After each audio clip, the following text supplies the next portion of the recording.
Honourable Dr. Shane Reti is with us this morning. Welcome to the program. Kia ora, talofa lava. Good morning, Honourable Minister. How are you?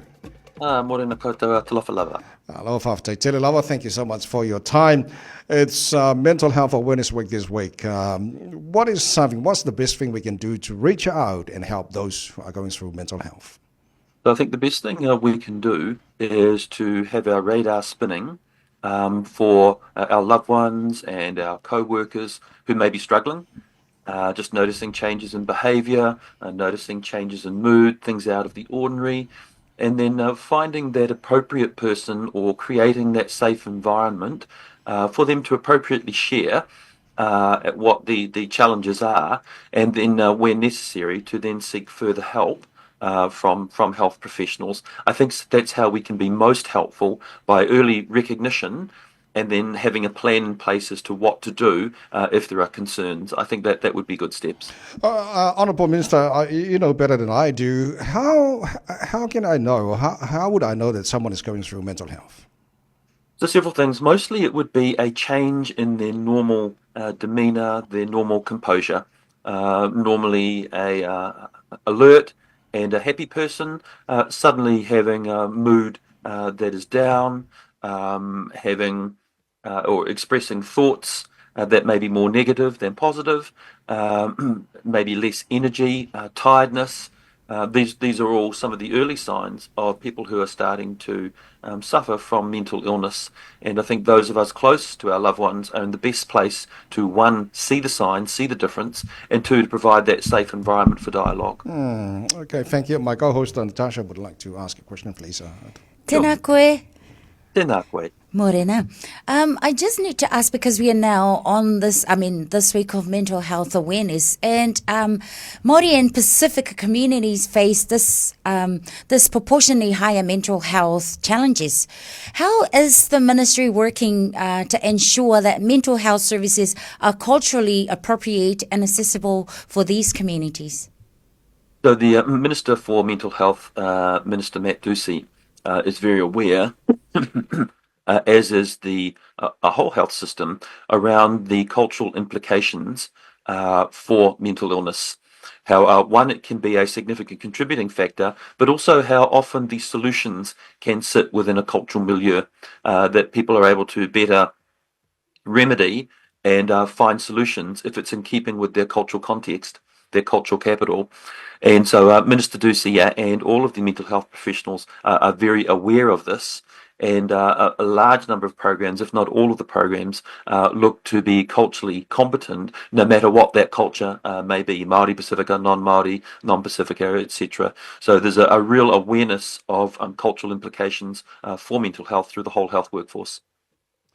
Okay, Honourable Minister, let's talk about nitrous oxide. A few days ago, you did announce harsher penalties. Are you able to tell us about this, please?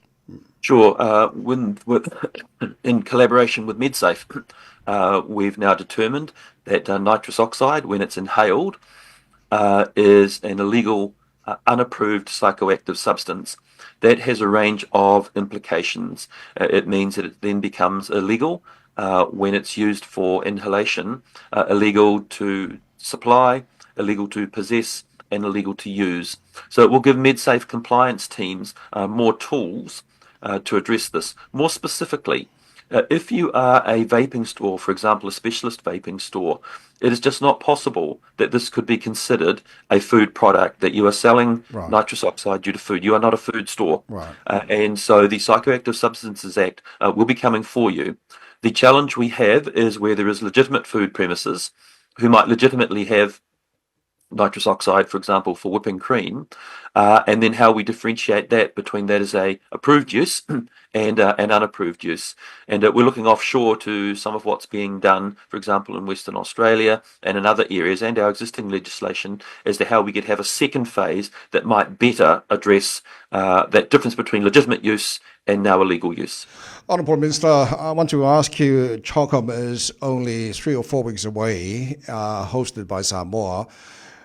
What is New Zealand helping Samoa to accommodate some health issues during this time, please? New Zealand's providing significant support to Samoa. It's our privilege to do that.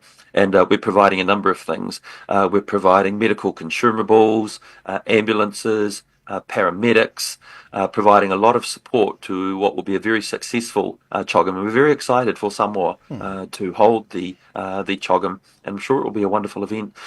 So for some period of time, we've thrown our support behind Chogam, and certainly it's in health and other areas, as I say, ambulances, paramedics, consumables, those sorts of things are part of our contribution.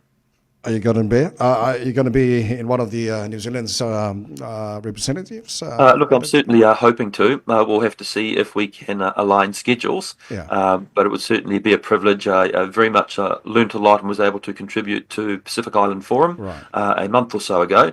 And it would be very good to be able to contribute to Chogam as well, particularly to connect with some of the health ministers from across the Commonwealth. But we'll have to see if schedules aligned. The senior priorities would be obviously for the Prime Minister and for the Minister of Foreign Affairs. Any particular plan from your minister in the next week or two?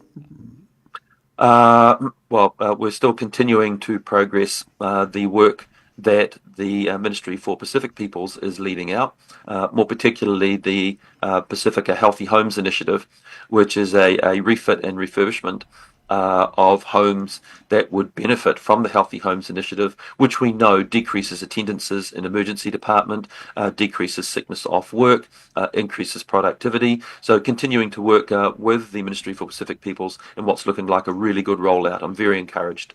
Final words from you, Honourable Minister. Want to acknowledge Mental Health Week and indeed Prostate Awareness Month, Blue September.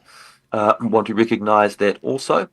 And in both of those instances, recommend to people that if they notice differences, it's the difference from what you normally had, from what you normally were.